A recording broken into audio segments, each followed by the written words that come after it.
And they're up 1A, Do, Re, Mi, Miss Bobon, moving up St. Mark.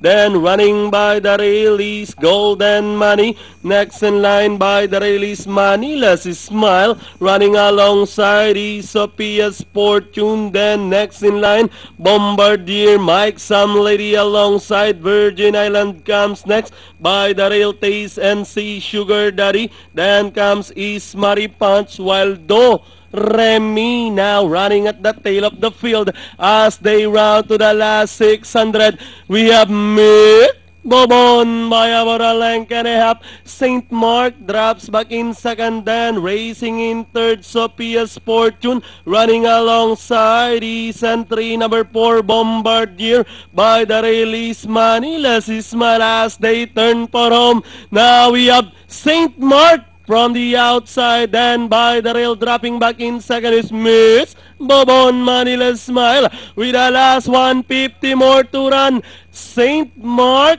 by about 6 lengths over Bombardier, Miss Bobon, and finally St. Mark, Bombardier, Miss Bobon close with my exam lady and Ismari Pants for your Pentapec.